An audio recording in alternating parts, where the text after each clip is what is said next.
Eps ke-13, balik. Leta membekap ponsel, menatap Faith serius. Ini anaknya orang tua angkat gue. Gue terima telepon dulu ya. Mulut Faith membulat, lalu mengangguk membiarkan Leta melangkah masuk keluar dari aula pertemuan. Faith menatap jam yang melingkar di lengan kiri. Ini sudah sangat malam, udah jam 10 lebih beberapa menit. Dia beranjak dari duduk, tersenyum saat bertemu dengan Pak Eko. Pak, saya pamit pulang. Tolong pamitin ke Bunda Fitri. Soalnya beliau sedang di dalam nemenin anak-anak tidur. Pak Eko menerima uluran tangan Faith. Iya, Mas. Hati-hati ya. Sudah malam banget ini. Iya, Pak, saya permisi. Leta masuk ke dapur, melirik ke kiri kanan. Karena sudah yakin jika nggak ada orang, dia melangkah masuk dan duduk di kursi panjang samping meja. Cakra. Panggilnya setelah beberapa saat membiarkan saja telepon menyala. Di seberang sana, Cakra mendengus. Malam-malam begini, lo sama cowok. Lo lagi ngapain? Leta menggaruk belakang telinganya. Gue. Lo tahu gue lagi sakit. Kenapa pergi? Belum dijawab pertanyaan yang awal, Cakra udah menyambung dengan pertanyaan lain. Balik ke apartemen sini. Suruh antar Pak Wawan. Kedua mata Leta melebar dengan tangan yang menarik ponsel. Mulutnya sampai menganga menatap layar yang sudah menghitam. Cakra matiin teleponnya sepihak. Oh, astaga! Leta memijit pelipis. Sekarang kepalanya berdenyut. Beberapa menit berlalu Leta mengusap layar ponsel. Mulai bingung mau gimana. Nuruti Cakra atau tetap di sini aja. Secara ya, ini udah malam banget. Klunting. Leta membulatkan mata menatap chat yang baru saja masuk. Sherlock. Biar Pak Wawan ke situ. Cakra. Lo bikin gue jadi gila. Teriak Leta dalam hati. Mobil sedan merah merun yang dibawa sama Pak Wawan berhenti di apartemen tempat tinggal Cakra. Pak Wawan membantu Leta membawa tas berisi beberapa baju milik Leta yang tadi diambil dari rumah. Jadi tadi itu Pak Wawan jemput Leta pulang ke rumah milik orang tua Cakra dulu, ambil baju sama jadwal sekolah. Baru nih, anterin ke apartemen suami. Ribet emang. Maaf ya, Non, gak bisa anter sampai dalam. Tadi Mas Cakra bilang kalau Non Leta suruh masuk sendiri. Tutur Pak Wawan. Kedua mata Leta mendekik mendengar itu, tapi hanya bisa menghela nafas saja. Makasih ya, Pak. Maaf jadi ganggu istirahatnya Bapak. Pak Wawan menggeleng. Tugas saya kan memang begini, Non. Besok pagi ke sekolahnya saya jemput di sini, Non. Leta diam, berpikir sejenak. Iya, jemput Pak. Dia melangkah masuk ke lobi apartemen setelah Pak Wawan beranjak masuk ke dalam mobil. Begitu sampai di depan pintu apartemen Cakra, Leta menekan bel. Gak nunggu lama, pintu terbuka, memperlihatkan sosok ganteng yang mukanya kelihatan basah. Abis cuci muka sih kayaknya. Bantu gantiin perban. Ngomongnya tanpa beban dan ngeloyor begitu saja. Leta sampai mendekik melihat tingkah Cakra, tapi dia tetap diam saja. Mengikuti langkah suami, masuk ke dalam dan menutup pintu. Dia cemberut melihat Cakra yang udah tiduran di sofa ruang TV sana pakai celana kolor sama kaos singlet. Si Leta nurut juga, ngambil kotak obat di kamar Cakra dan jongkok di depan kaki Cakra. Pelan dan hati-hati dia membuka balutan kain kasa itu. Sedangkan Cakra dia menatap wajah cantik Leta yang emang ngegemesin. Sebenarnya sih ya, luka kayak gini udah biasa, malah biasanya sekali tempel kain kasa nggak ganti lagi sampai lukanya sembuh. Ini sih alasan dia aja. Sama siapa tadi? Tanyanya datar. Leta mengangkat wajah, membuat tatapannya bertemu dengan kedua mata Cakra. Teman sekolah di sekolahan yang dulu. Tinggal di panti juga? Leta menggeleng. Udah? Ucapnya, menempelkan perekat ke kain kasa, lalu beranjak masuk ke kamar membawa kotak obat tadi. Cakra menoleh menatap kamarnya yang pintunya dibuka. Tidur aja. Gue mau pergi. Kedua mata Leta melebar mendengar apa yang dikatakan Cakra. Dia minta Leta balik ke sini, tapi kenapa malah ditinggal pergi? Lo mau kemana? Tanyanya, berdiri di ambang pintu. Laper, nyari makan di warung dekat sini. Gak usah ikut. Ntar gue bawain aja. Ngeloyor sudah dengan jaket yang menutup tubuh. Leta diam menatap punggung yang menghilang itu. Dia berbalik dan melangkah menuju ke tempat tidur. Memijit lengan sendiri yang rasanya gak karuan banget lalu merebahkan tubuh di kasur. Pas tidur miring, kedua mata pas banget lihat meja yang ada di sebelah ranjang. Bayangan dia yang di sana sama Cakra sepulang sekolah tadi siang terlintas begitu saja. Leta menggelengkan kepala dan menepuk kepalanya cukup kencang. Jangan ingat itu, jangan ingat itu. Ngomongnya, memperingati diri sendiri. Cakra kembali dengan tangan yang menenteng plastik warna putih berisi nasi goreng langganannya. Menaruh plastik itu di atas meja makan, melangkah ke arah kamar, menatap tepat di atas ranjang sana. Di mana ada gadis cantik yang ternyata sudah tidur meringkuk. Tak mengganggu, Cakra memilih masuk ke dapur dan mengambil piring. Dia beneran kelaparan. Sempat meminum obat demam sebelum masuk ke kamar untuk menyusul Leta. Cakra diam berdiri menatap wajah Leta yang terlelap. Dia mengalihkan tatapan saat merasa ada sesuatu yang terasa aneh di dalam dada. Sejak dulu dia belum pernah merasakan jatuh cinta. Yang ada hanya rasa kesepian, rasa sakit hati dan rasa benci saja. Cakra mendudukan pantat di tepi tempat tidur, melirik lagi wajah Leta yang kedua pipinya sedikit kabi. Cakra menggaruk kepala. Dia bingung kenapa tadi nyuruh Leta balik ke apartemennya.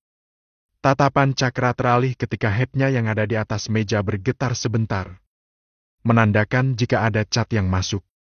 Bos, barang yang terakhir ditemuin polisi. Membaca chat dari Ebil, Cakra berdecak.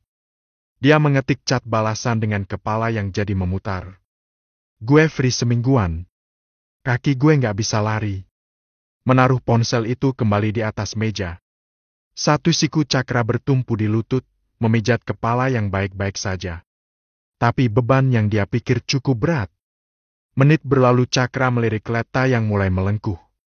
Gadis itu berpindah posisi jadi membelakanginya.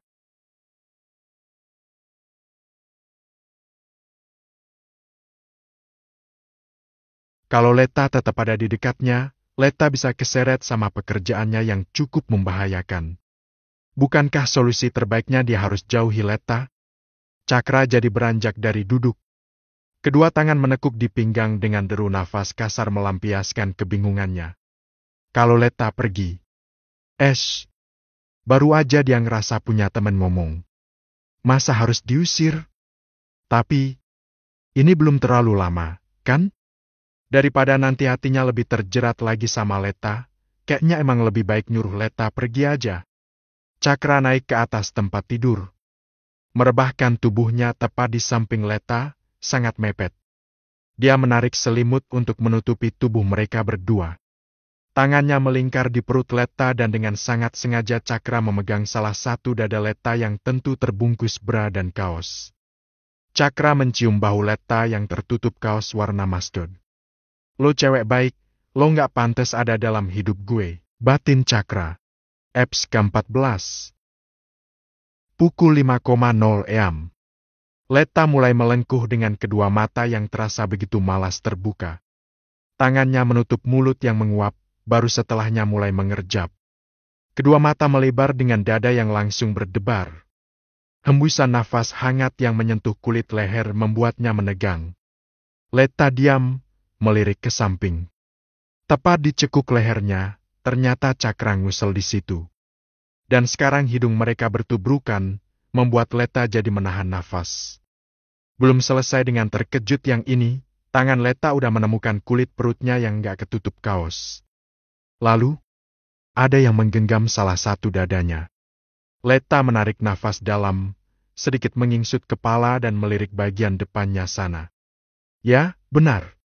Sekarang ini dia sudah dalam keadaan bugil dengan lengan Cakra yang menumpang di tubuh, lalu telapak tangan besar itu ada tepat di salah satu tonjolan dada. Leta memejam lagi, mengingat apa yang sudah terjadi semalam, tapi dia nggak ingat apa-apa. Bahkan dia nggak sadar kenapa bisa sampai melepaskan kaos dan branya. Lalu, ini Cakra juga nggak pakai kaos, kulit tubuhnya asli bersentuhan dengan kulit Cakra. Mau bangun tanpa ngebangunin Cakra? Oh, tetap nggak bisa, Besti. Leta menoleh sedikit, menarik kepala agar ada jarak antara dia dan Cakra. Tangannya menggenggam tangan Cakra, mengambil tangan itu untuk lepas darinya. Namun, bukannya dilepaskan, tapi justru Cakra malah meremasnya. Cakra? Pekik Leta lirih, memerhatikan kedua mata Cakra yang masih memejam. Masih ngantuk gue? Ucap Cakra tanpa membuka mata, tapi tangannya udah main remes-remes. Tangan Leta bergerak mendorong dada Cakra agar dia bisa bebas, tapi tetap nggak berhasil. Cakra, ini udah hampir pagi. Ngomongnya, menatap jam dinding yang ada di atas pintu balkon sana. Kedua mata Leta jadi mendekik. Kapan dia kayak gitu? Kenapa sampai nggak kerasa dan nggak ingat sama sekali? Astaga! Sebegitu lelahnya. Kah, sampai dibugilin, disusu pun Leta tetap enak tidur. Kali ini Leta membekap mulut saat Cakra melahap salah satu dada yang sejak tadi dimainkan. Leta menunduk, memerhatikan Cakra yang kelihatan menikmati banget sama dua bendanya yang pernah dikatain kecil. Beberapa bekas bibir Cakra yang berwarna sedikit keunguan masih jelas banget terlihat di lingkaran buah dada itu. Cakra, Lolos juga desahan Leta saat dengan sengaja Cakra menggigit kecil putingnya. Cakra, igeh. Leta menggeleng merasakan perih di kedua buah dadanya. Cakra sedikit menarik diri, lalu meraup bibir Leta, melumat bibir bawah dan atas Leta dengan bergantian. Sengaja banget dia menjatuhkan tubuh di kedua dada Leta yang kenyal itu. Leta tak membalas ciuman, dia nggak ngerti harus gimana. Yang pasti dia belum menginginkan hal yang kayak gini. Leta mendorong kedua bahu Cakra agar menyudahi ciuman mereka. Cakra? Serunya, membuang muka menghindari bibir Cakra. Nih, gue coba masukin kudanil gue ya. Izinnya dan langsung membuat Leta menatap padanya. Cuk! Lagi, Cakra meraup bibir yang hampir bicara itu. Cak! Gue pengen banget, Hani!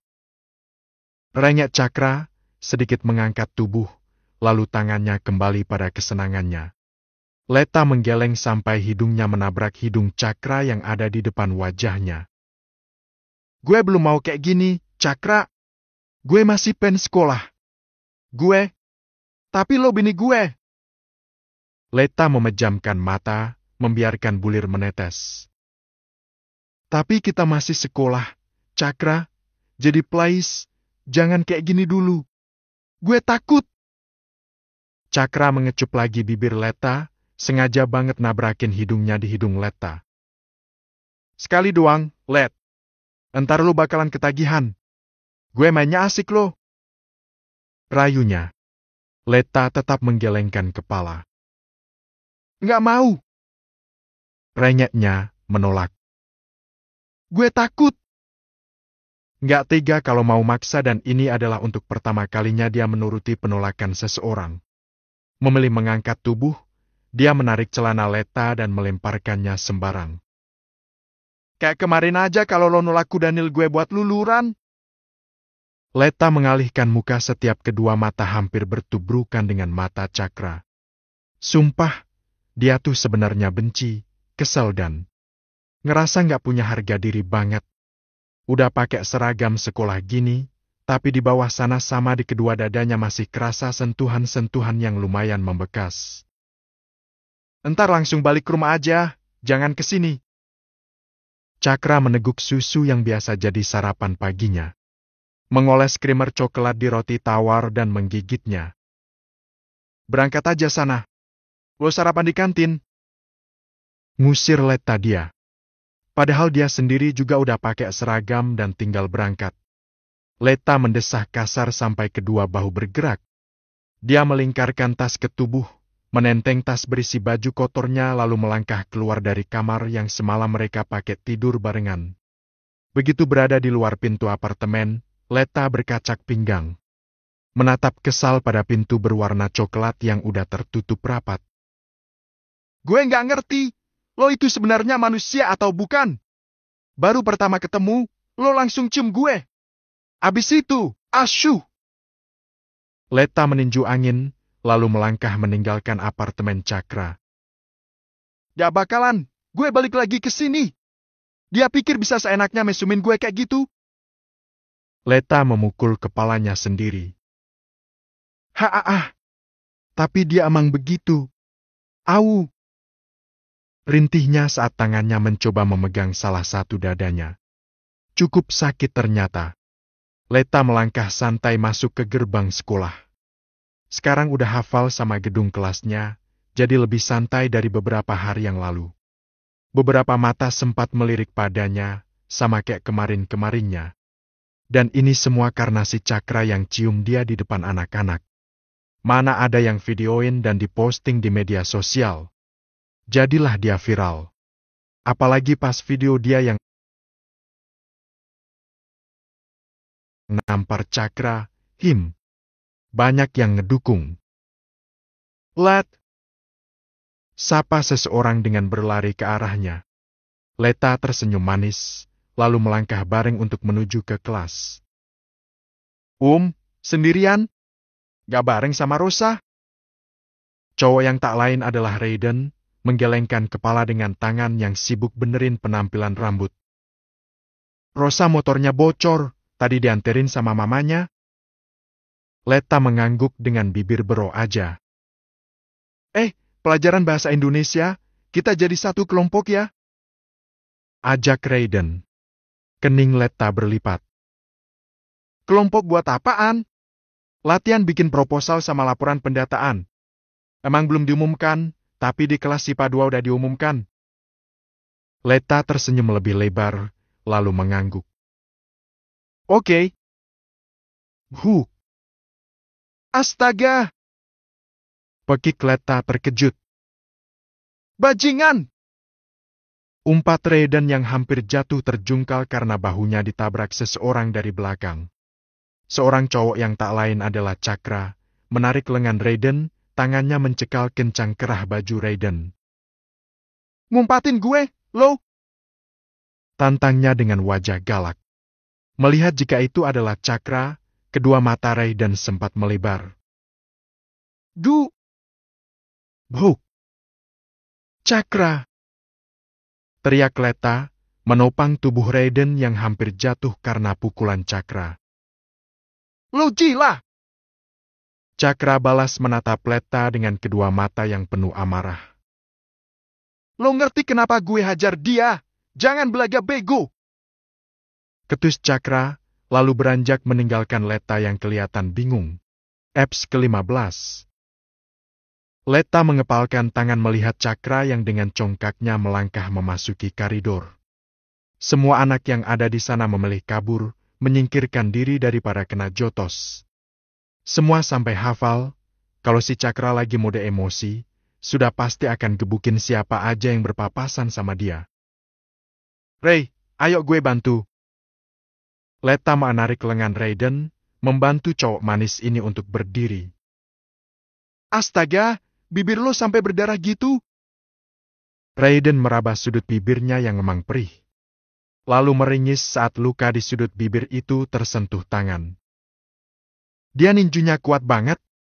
Pantesan, kalau tawuran sekolahan kita selalu menang. Sekali Joto sudah bikin lawan cedera. Letta jadi mendesah. Gue bantu obati di UKS, ayo. Raiden jadi tersenyum dengan anggukan. Bisa jalan, kan? Tanya Letta, memerhatikan tubuh Raiden. Raiden jadi tertawa kecil. Yang sakit kan bibir gue, Let. Yang jalan kan, kaki. Leta ikut tertawa. Ya udah, ayo.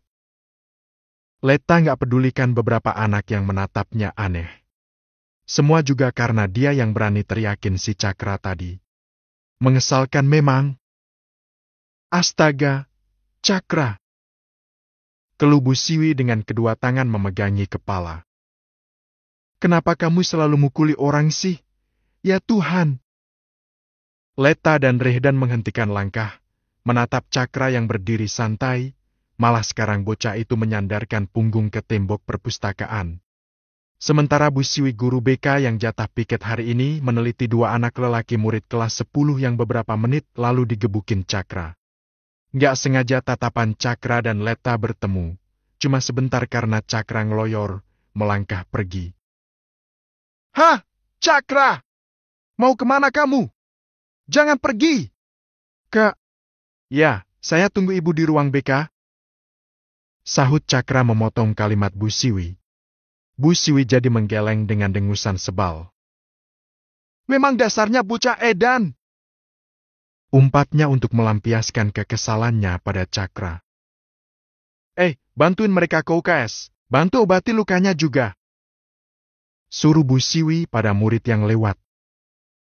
Udah biasa si Cakra kayak gitu, Let. Seru Rehdan, membuat kefokusan Leta natap Cakra jadi buyar. Dari awal gue masuk sekolahan ini, semua udah pada bisik-bisik ngomongin Cakra yang bakar kantin. What? Teriak Leta dengan amat sangat terkejut. Bakar kantin? Tanyanya, meyakinkan. Rehdan jadi terkekeh melihat muka serius Leta. Tangannya mentonyor kening Leta pelan. Ya si Dewa Krones semangse bangsat itu, Let. Lo terkejutnya kek, emak yang nemuin kenakalan anaknya sih. Sampai segitunya. Leta jadi mengalihkan tatapan, menyembunyikan muka terkejutnya yang emang shock banget mendengar kenakalan-kenakalan Cakra. Kemarin katanya pernah bunuh orang, terus dikejar-kejar orang sampai luka di mana-mana. Dan sekarang dengar kalau Cakra pernah bakar kantin. Soal mukuli orang, itu udah biasa. Astaga! Pelajaran kewarganegaraan di kelas 11 adalah pelajaran yang paling mengelaskan bagi muridnya. Ini masalah gurunya yang lebih sering nyuruh si bagian sekretaris kelas menulis di depan, lalu anak-anak yang lain menyalin tulisan itu. Sedangkan Pak Ridwannya duduk anteng di meja depan sambil matanya merem-merem. Kalau nggak gitu, dia pergi meninggalkan kelas, nggak tahu kemana. Let, toilet yuk. Ajak Rosa. Leta melirik teman sebangkunya yang emang kelihatan pengen pipis. Gue nggak kebelet. Temenin, toilet jauh, pakai turun tangga. Ayo, Rengeknya, udah nggak tahan. Leta mengalah, meletakkan ballpointnya. Ikut berdiri dan melangkah keluar kelas bareng sama Rosa. Leta menunggu di luar toilet, menyandarkan punggung di tembok dengan kedua tangan yang terlipat di bawah dada. Nggak lama, Rosa keluar dengan wajah yang terlihat lebih baik. Udah lega? Goda Leta. Rosa terkekeh, melingkarkan tangan ke lengan Leta dan melangkah meninggalkan toilet. Tadi gue beli minuman isotonik, makanya nggak bisa nahan pipis. Leta tertawa kecil, dia tadi udah ditawari untuk bagi minuman. Tapi dia nggak mau karena Miles harus ke kamar mandi. Lingkaran tangan Rosa mengerat saat di depan sana ada Cakra yang dia menyandarkan tubuh ke tembok samping tangga. Let! Renyek Rosa, lirih. Cakra melirik, tatapannya tertuju ke Leta yang juga menatap padanya. Ada tatapan marah di kedua mata itu, tapi Leta tetap nggak tahu Cakra marah karena apa. Nggak pedulikan Cakra, pura-pura aja kayak nggak lihat orang. Leta tetap menarik tangan Rosa untuk berjalan melewati si kakak kelas. Berhenti lo! Suara galak, ketus, serem dan itu udah mirip kayak suara kuda Nil yang lagi minta makan. Padahal aslinya si Cakra ngomongnya juga biasa aja sih. Cakra melangkah mendekati Leta dan Rosa. Tatapannya terarah ke Rosa yang menunduk, kelihatan takut kalau beradu tatap. Lo balik kelas sono. Suruhnya. Kedua mata Leta jadi melabar, dia mencekal pergelangan tangan Rosa saat temannya ini hampir melangkah pergi. Kalau ada yang mau lo omongin, ngomong aja. Rosa teman baik gue rasa nggak masalah dia dengar apa yang mau lo omongin. Cakra jadi menyunggingkan senyum. Cukup kagum sih sama keberanian Letta padanya. Santai banget dia balas menatap Letta, kedua tangannya dimasukkan ke saku celana. Gue mau ulangi kayak yang Sema. Cakra! Teriak Letta tertahan dengan muka yang udah memerah. Dia menatap Rosa yang masih berdiri di sampingnya. Lo balik ke kelas dulu. Rosa mengusap lengan Letta. Semoga Tuhan melindungimu. Bisiknya dan segera beranjak menaiki tangga. Langkah kaki Rosa terhenti ketika melihat Letta yang langsung ditarik Cakra menuju ke belakang gedung. Ini yang narik tuh si Cakra, berarti Letta dalam bahaya, kan? Kayaknya dia harus minta pertolongan sama teman satu kelas deh. Mumpung jam pelajaran di kelasnya nggak ada Pak Ridwan. Cakra, lo mau apa? Pekik Letta saat dia dibawa masuk ke dalam gudang yang emang jarang banget dimasuki anak-anak lain. Gudang ini kayak udah ada capnya. Tempat bolosnya kudanil. Letta mundur saat Cakra melangkah mendekat, sampai punggungnya menempel di dinding. Dada berdebar saat telapak tangan Cakra menyentuh tembok, tepat di samping kepalanya. Letta memberanikan mendongak, menatap wajah ganteng yang lagi marah di depannya ini. Keduanya seleng diam dalam tatapan yang terkunci. Cakra! Seru Letta dengan bibir yang bergetar. Dia meneguk ludah lebih dulu. Lo! Cuk! Bibirnya dikecup sebelum kalimat berhasil Letta lontarkan. Cuma sebentar karena Letta langsung memalingkan wajah. Dan itu membuat jantung di dalam sana semakin gak bisa dikontrol. Jadi cewek gak usah genit, gak usah sok cantik. Mendengar kalimat tuduhan itu, Letta kembali mendongak dengan kedua mata yang melebar. Gue? Cap! Ige! Letta mendorong dada Cakra sampai lumatan bibir Cakra terlepas. Cakra, kenapa lu bisa bilang begitu? Satu tangan Cakra yang sejak tadi diam di dalam saku celana keluar. Meraih dagu Letta, lalu kembali dia mengecup bibir manis yang ternyata begitu ia sukai. Satu tangan Letta menarik tangan Cakra, sedangkan tangan yang lain mendorong lagi dada Cakra. Cakra, ige! Baru mau ngomong, tapi beneran gak dikasih kesempatan. Karena Cakra kembali melumat bibirnya. Ternyata cukup susah kalau berhubungan sama cowok yang keras kepala dan mesum kayak Cakra begini. Letta sampai bingung dan memilih pasrah karena sekeras dia memberontak, tetap aja akan kalah juga. Jaga diri baik-baik. Kalau sama cowok gak usah sok kecentilan, gak usah sok cantik. Apalagi genit. Ucapan yang kayak perintah atau mengatai. Tapi Letta memilih sibuk mengusap bibirnya yang jadi terasa kebas. Detik kemudian Letta melirik Cakra yang tetap fokus menatapnya. Lalu mengalihkan tatapan menahan omelan yang sebenarnya pengen banget dia luapkan. Letta menegang saat jari Cakra mengusap bibirnya dengan lembut. Dan itu membuat kedua mata mereka kembali bertubrukan. Gak ada pembicaraan, karena setelahnya Cakra ngeloyor keluar dari gudang dengan tanpa rasa bersalah sedikit pun. Letta memegangi dada yang debarnya terasa banget. Menunduk mencoba untuk menetralisir perasaannya. Selanjutnya dia melangkah keluar dan kembali dikejutkan dengan Raiden yang berdiri di sisi gedung.